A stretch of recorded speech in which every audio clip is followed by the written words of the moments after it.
Hello and welcome. तो आज हम लोग इस वीडियो में देखने वाले हैं क्लास 9th का हिस्ट्री का चैप्टर नंबर 6 का लास्ट वीडियो। ठीक है, तो जैसा कि इसके पहले वाले वीडियो में हमने देख लिया था कि किस तरीके से कॉपरनिकस ने जो है बताया था कि जो अर्थ है वो सेंटर पर नहीं है बल्कि सन सेंटर पर है और इसके चारों तरफ जो है अर्थ जैसे बहुत सारे प्लैनेट जो है क्या करते हैं, रिवॉल्व करते हैं। अब उसी को आगे कंटिन्यू करते हैं। However, many astronomers investigated Copernicus' theory. They made detailed and minute observation of the motion of star and planet in the sky. अब देखो, कॉपरनिकस के अलावा बहुत सारे और भी जो एस्ट्रोनॉमर्स थे उन्होंने क्या किया, कॉपरनिकस ने जो थ्योरी दिया था उस थ्योरी का जो है बहुत डिटेल में और बहुत छोटे छोटे पार्ट्स का क्या किया, उन्होंने एनालिसिस किया।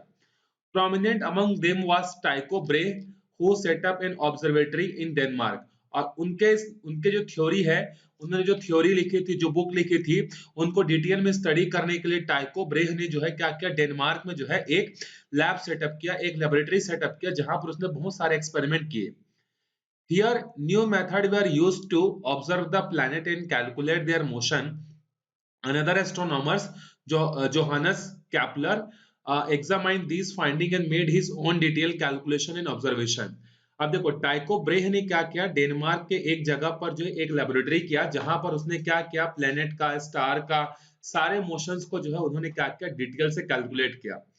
टाइको ब्रे के अलावा एक और एस्ट्रोनॉमर थे जिनका नाम बहुत फेमस है, केपलर करके। केपलर के लॉ भी है, 3 लॉ भी हैं। तो जोहानस केपलर ने क्या किया, इसने भी क्या किया, बहुत सारे डिटेल स्टडी किया और कैलकुलेशन किया। और उसने ये नोटिस किया कि सारे कैलकुलेशन को सॉल्व कर पाना या सारे कैलकुलेशन को तभी हम समझ सकते हैं जब हम ये माने कि जो अर्थ है वो सेंटर पर नहीं है बल्कि जो सन है वो सेंटर पर है और इसके चारों तरफ जो अर्थ है और अर्थ जैसे और बहुत सारे प्लैनेट्स क्या करते हैं, रिवॉल्व करते हैं। मतलब इन्होंने कॉपरनिकस की थ्योरी को सही पाया। कॉपरनिकस ने भी तो यही बोला था ना कि सन जो है सेंटर पर है और अर्थ चारों तरफ घूमता है।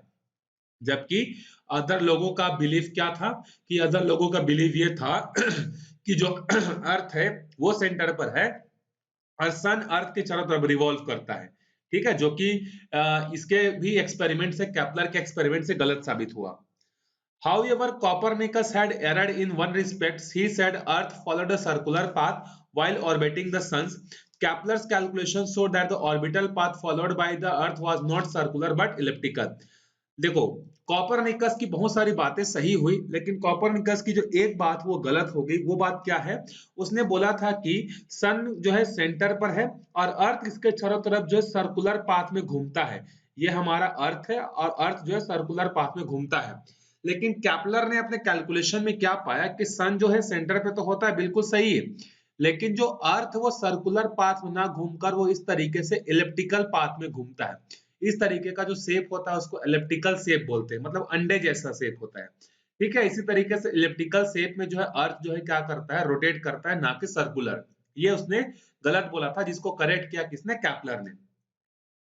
It was Kepler who said we can understand the physical world only by the minute observation and calculation, not by our widely held beliefs, religious texts and assumption. कैपलर ने साथ ही में ये बोला कि अगर हमें पूरी दुनिया को समझना है, फिजिकल वर्ल्ड को समझना है, तो हमें क्या करना पड़ेगा, कैलकुलेशंस वगैरह पर और ऑब्जर्वेशन वगैरह पर जो है ज्यादा फोकस करना पड़ेगा, ना कि हमको अपने रिलीजियस बिलीफ पर जो क्रिश्चियनिटी में जो या हिंदुइज्म में या इस्लामिक में जो लिखा हुआ है, रिलीजियस बातों का न मानकर हमें साइंस पर क्या करना पड़ेगा, बिलीव करना पड़ेगा, तभी हम पूरी दुनिया को समझ सकते हैं। कैपलर ने ये कहा। The Italian scientist Galileo Galilei also placed the greatest emphasis on detailed observation and calculation. He established what Kepler said on firm ground. Galileo is known for asking leading question, then looking for answer by the doing experiment and studying the result. अब देखो, John ब्रैगनी के बाद जो है कौन calculation किया था, Kepler ने। केपलर ने बहुत सारे अच्छे अच्छे बातें बताई कि अर्थ ऐसा है, अर्थ का शेप ऐसा है, अर्थ ऐसा रोटेट करता है, सन के चारों तरफ रिवॉल्व करता है। उन्होंने बहुत अच्छे अच्छे कैलकुलेशन भी करके दिए। उसके बाद एक और बहुत फेमस साइंटिस्ट हुए जो इटालियन साइंटिस्ट थे, इटली के थे, गैलीलियो गैलीली। गैलीलियो गैलीली ने भी क्या किया, बहुत सारे एक्सपेरिमेंट किया। उन्हें जो बहुत सारे जो क्वेश्चन और अराइज हो रहे थे जिनका जवाब केपलर नहीं दे पाए थे, उनका जवाब जो है किसने दिया था, गैलीलियो ने जो है दिया था। These become the guiding principle of scientific investigation. और इन्हीं के जो प्रिंसिपल है वो आगे चलकर साइंटिफिक एक्सपेरिमेंट के जो है क्या बने, बेस बने। तो बहुत बड़ा रोल किसका था? गैलीलियो का था। ठीक है, अब देखो, Galileo used the telescope invented by the seafarers to study the star. He found that planet like Jupiter and Saturn had several moons orbiting around them. अब देखो, जब गैलीलियो ने अपना एक्सपेरिमेंट करना चालू किया था, तो गैलीलियो ने अपने एक्सपेरिमेंट किसके थ्रू किया था? टेलीस्कोप के थ्रू किया था। और ये टेलीस्कोप का यूज किसके लिए होता था? हमने पुराने वीडियोस में देखा है कि सी रूट में जाने वाले जो जो उस समय के मर्चेंट वगैरह थे, उनके लिए जो है ये डायरेक्शन प्रोवाइड करने के लिए जो है टेलीस्कोप होता था। उसी टेलीस्कोप का यूज किसने किया? गैलीलियो ने किया। और उसने क्या देखा कि जुपिटर और सैटर्न जैसे प्लैनेट के बहुत सारे मून होते हैं। मून मतलब एक तरीके से नेचुरल सैटेलाइट। जैसे हमारे अर्थ के चारों तरफ एक और जो है सैटेलाइट रिवॉल्व करता है, जिसका नाम क्या है? मून है। तो मून क्या है? एक नेचुरल सैटेलाइट है। तो सैटेलाइट क्या होता है? कोई भी बॉडी जो किसी प्लैनेट के चारों तरफ घूमती है, उसको क्या बोलते हैं हम लोग? मून बोलते हैं। और जो भी बॉडी सन के चारों तरफ घूमती है, उसको बोलते हैं हम लोग क्या? प्लैनेट। देखो, सन है, सन के चारों तरफ घूमने वाले बड़े बड़े ऑब्जेक्ट्स को क्या बोलते हैं हम लोग? इसको बोलते हैं प्लैनेट। और बहुत सारे छोटे छोटे जो है वो प्लैनेट के चारों तरफ घूमते हैं। जैसे अर्थ के चारों तरफ मून घूमता है, तो इसको सैटेलाइट बोलते हैं। तो उन्होंने ये पाया कि जुपिटर और सैटर्न के जो है बहुत सारे सैटेलाइट्स हैं, जो कि जुपिटर और सैटर्न के चारों तरफ घूमते हैं। फिर उन्होंने ये क्वेश्चन पूछा कि ये जो प्लैनेट है वो चारों तरफ क्यों घूमते हैं, और इसको घूमने के लिए ताकत कहां से मिलती है, इनको धक्का कौन देता है? ऑब्वियस सी बात है भाई, अगर कोई एक चीज किसी दूसरे चीज के चारों तरफ घूम रही है, तो उसको घूमने के लिए कुछ एनर्जी तो चाहिए ना। तो ये एनर्जी कौन देता है, इसने सबसे बड़ा क्वेश्चन अराइज किया गैलीलियो ने अपने एक्सपेरिमेंट के थ्रू।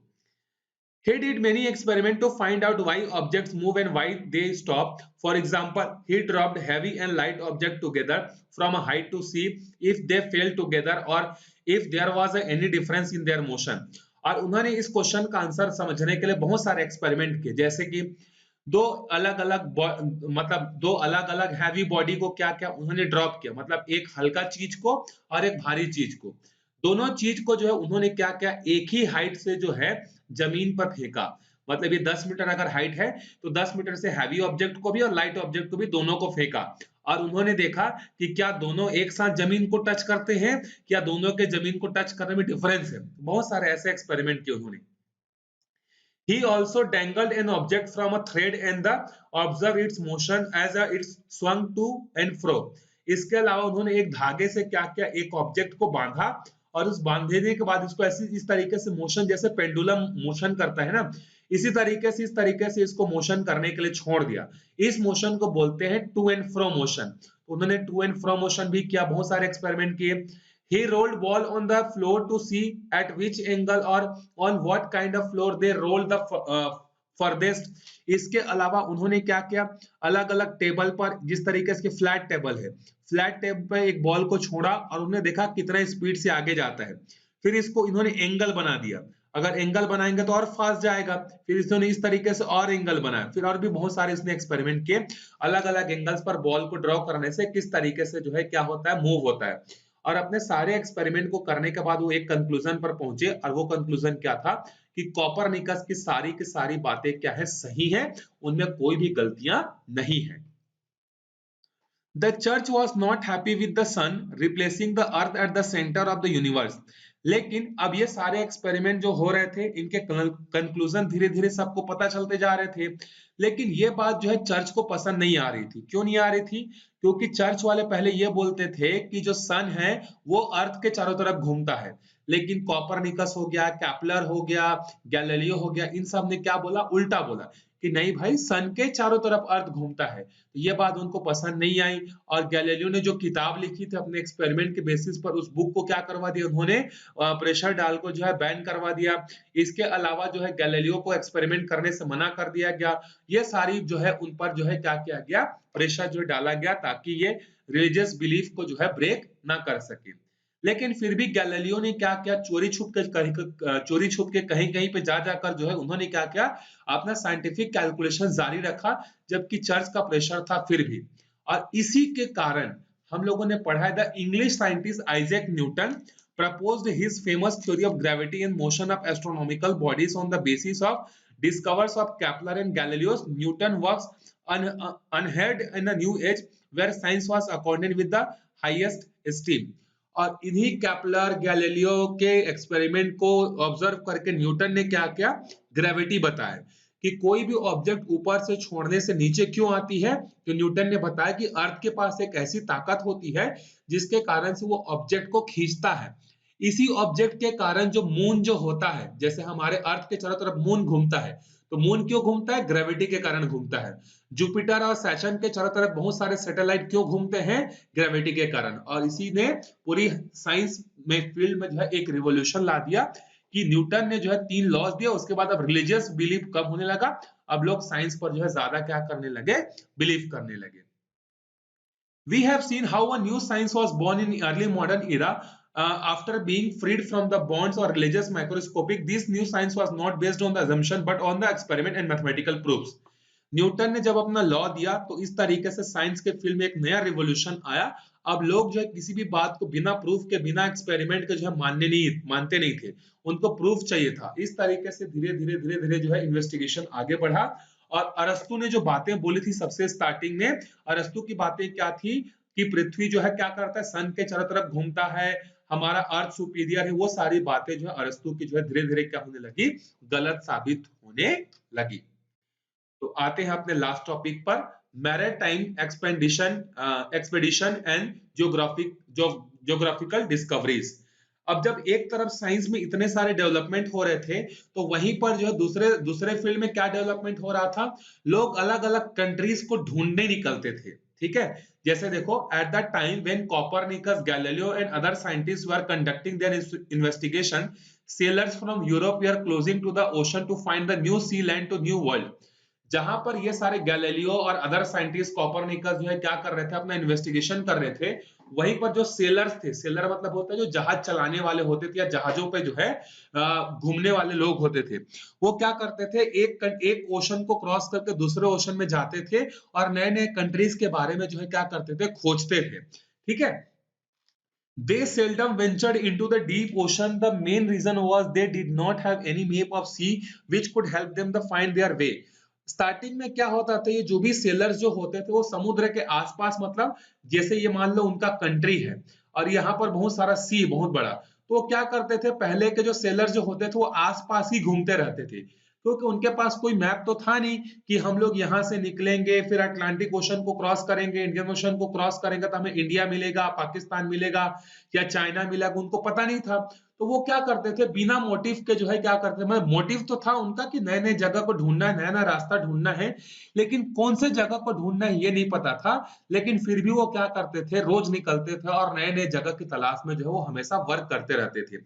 उनको एक चीज का पता था कि प्लैनेट और स्टार किस तरीके से मोशन करते हैं, उनका पोजीशन कैसे रहता है, उनका पोजीशन कैसे चेंज होता है। तो वो उन्हीं के बेसिस पर जो है इंडिया को भी ढूंढा उन्होंने, अमेरिका को भी ढूंढा, चाइना को भी ढूंढा। कैसे, स्टार और प्लैनेट के लोकेशन के कारण, क्योंकि स्टार और प्लैनेट अपना लोकेशन बार बार चेंज करते रहते हैं। ठीक है, these mariners sailors set out for a new land in search of the wealth। Many of them also wanted to spread Christianity in the new world they discovered to gain fame and the salvation। अब देखो, आप बोलोगे sir कि वो आदमी जो है इतने सारे दूसरे दूसरे कंट्री के बारे में क्यों ढूंढते थे, उनका क्या प्रॉब्लम था, अपने कंट्री में खुद खुश रहते, दूसरे कंट्री में जाके खोजने की क्या जरूरत थी। देखो, बहुत सारे सेलर्स जो होते थे वो क्या सोचते थे कि अगर हम लोग नए जगह की तलाश करेंगे तो हमारे जो किंग है वो खुश होकर हमें बहुत सारा पैसा देंगे। इसके अलावा जब हम नए कंट्रीज को ढूंढेंगे, नए नए लोगों को ढूंढेंगे, तो हम वहां पर अपनी क्रिश्चियनिटी को क्या कर सकते हैं, स्प्रेड कर सकते हैं, और इससे हमारे जो गॉड है वो क्या होंगे, खुश होंगे। ये सारे पर्पस के कारण से जो है सेलर्स जो होते थे नए कंट्रीज, नए जगह के बारे में ढूंढते रहते थे। इसके अलावा जो किंग्स जो होते थे, जो राजा जो होते थे, वो इनको हेल्प भी करते थे फाइनेंशियली, क्योंकि अगर एक नया सी रूट अगर मिल जाता है एक कंट्री से दूसरे कंट्री को ज्वाइन करने का, तो ट्रेड क्या हो सकता है, बहुत आसान हो सकता है। इसी कारण से जो है हमारे इंडिया का भी डिस्कवरी हुआ था। वास्को डी गामा ने जो है क्या किया था, इंडिया के बारे में डिस्कवरी की थी, इंडिया के बारे में नहीं, इंडिया को खोजा था, कि बताया था दुनिया को कि ऐसा एक रास्ता है जहां से जाएंगे तो हमें क्या मिलेगा, इंडिया मिलेगा। ठीक है, देखो, सबसे पहले जो है 1492 में एक स्पेन के एक सेलर थे जिसका नाम था क्रिस्टोफस कोलंबस। कोलंबस जो है क्या करता है, स्पेन के सी रूट से निकलता है और वो क्या करता है, इंडिया की तलाश में निकला रहता है। अब देखो इंडिया की तलाश में ही क्यों निकला होता है? यूरोप में बहुत ज्यादा ठंडी होती है, वहां पर एग्रीकल्चर कर पाना हमेशा पॉसिबल नहीं है। तो उनको खाने के लिए जो है क्या होना पड़ता था, चिकन वगैरह नॉनवेज वगैरह पर डिपेंडेंट होना पड़ता था। लेकिन नॉनवेज वगैरह भी वह बहुत लंबे समय तक तो नहीं यूज हो सकते हैं। तो इसके लिए उनको जो है मसालों की जरूरत पड़ती थी, और मसाले कहाँ मिलते हैं, हमारे इंडिया में मिलते हैं। तो इसीलिए जितने भी यूरोप के लोग होते थे वो इंडिया के साथ ट्रेड रास्ता ढूंढते रहते थे, ताकि अगर इंडिया से हमें ट्रेड का रास्ता मिल जाता है अगर, तो हम लोग इंडिया से मसाले ला सकते हैं। और मसाले जो होते हैं वो नॉनवेज को बहुत लंबे समय तक अच्छा रखते हैं। जैसे आपके घर में अचार वगैरह होगा तो अचार जो होता है उसमें मसाले होते हैं, मसालों के कारण ही अचार कई सालों तक खराब नहीं होता है। तो उसी तरीके से वो क्या करते थे, मसाले के लिए जो है इंडिया की तलाश करते थे। उस मसाले को ले जाकर यूरोप में यूज करेंगे, जिससे नॉनवेज को बहुत लंबे समय तक 10 दिन 15 दिन 20 दिन महीने भर के लिए क्या कर सकते थे, उनको प्रिजर्व कर सकते थे। ठीक है। तो कोलंबस ने जो है 1942 में इंडिया के तलाश में स्पेन से निकला, लेकिन उसको जो है क्या हुआ, वो इंडिया नहीं पहुंचा। उसको ये लगा कि वो इंडिया पहुंच गया है, लेकिन एक्चुअल में वो पहुंचा था अमेरिका। ठीक है। लेकिन उसको ये लगा कि मैं इंडिया को खोज लिया हूं करके, और वहां पर जहां पर अमेरिका का सबसे पहले आइलैंड पर वो पहुंचा, उस आइलैंड का नाम उसने रख दिया इंडीज करके। ठीक है। लेकिन बाद में ये पता चला कि भाई ऐसा कोई जगह नहीं है, जिस जगह का जो है क्रिस्टोफर कोलंबस ने खोजा है वो इंडिया नहीं है। इंडिया के बारे में लोगों को ये पता था कि इंडिया में बहुत सारे मसाले मिलते हैं, मंदिर हैं, टेम्पल्स हैं, बहुत सारे अलग अलग फेमस जगह है।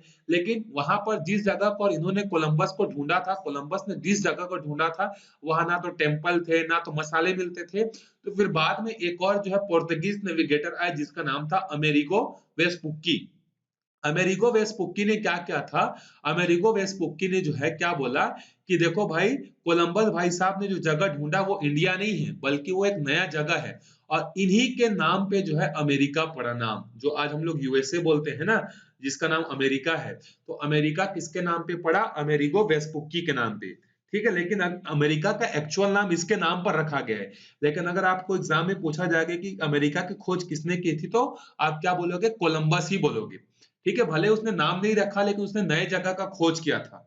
अब देखो इंडिया को ढूंढने के लिए फिर एक और आदमी निकलता है, जिसका नाम है वास्को डी गामा, 1498 में। और वो क्या करता है, यूरोप से निकलता है, और यहाँ पर देखोगे अफ्रीका है, फिर यहाँ पर हमारा इंडिया है। तो वो यहाँ से इतना लंबा रूट ट्रेवल करते करते यहाँ से ऐसे करके करके जो है वो सबसे पहले केरला स्टेट में पहुंचा था। और केरला के कालीकट नामक एक प्लेस है, जो कि वहां पर जो है ये क्या हुआ था, पहुंचा था। कौन पहुंचा था, वास्को डी गामा।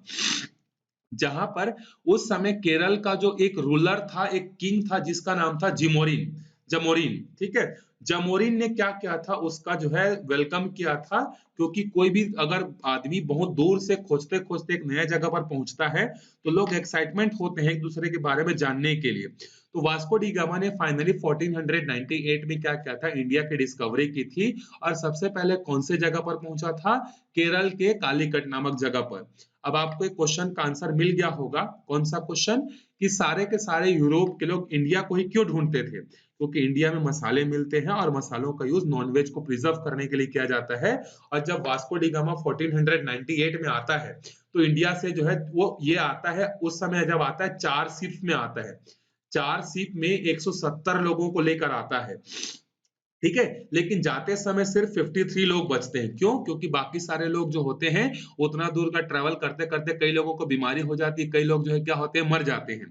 तो 170 लोगों को लेकर वो यूरोप से निकला था, इंडिया पहुंचा। उसने क्या किया, इंडिया से मसाले लिए, और जितना दाम में उसने मसाला खरीदा था, उससे 60 टाइम्स ज्यादा में जो है उसको क्या किया, यूरोप में बेचा। तो उसको बहुत ज्यादा प्रॉफिट हुआ। फिर यही से ही जो है यूरोप के अलग अलग कंट्री के लोगों का आना हुआ। जैसे सबसे पहले इंडिया में कौन से फॉरेनर्स आए थे, पुर्तगीज आए थे। फिर उसके बाद जो नीदरलैंड वाले आए थे, हॉलैंड वाले आए, नीदरलैंड या हॉलैंड। फिर उसके बाद तीसरे नंबर पर ब्रिटिश आए थे, जो कि इंडिया को 200 साल तक क्या करके रखेंगे, गुलाम करके रखेंगे। तो ये है हमारे इस चैप्टर का लास्ट वीडियो। आई होप आपको अच्छे से समझ में आया होगा। वीडियो को स्प्रेड करिए, लोगों को बताइएगा कि free of cost quality content social science के मिल रहे हैं। धीरे धीरे मैथ्स और साइंस के भी आते रहेंगे। तो मिलते हैं अगले वीडियो में, तब तक के लिए बाय बाय।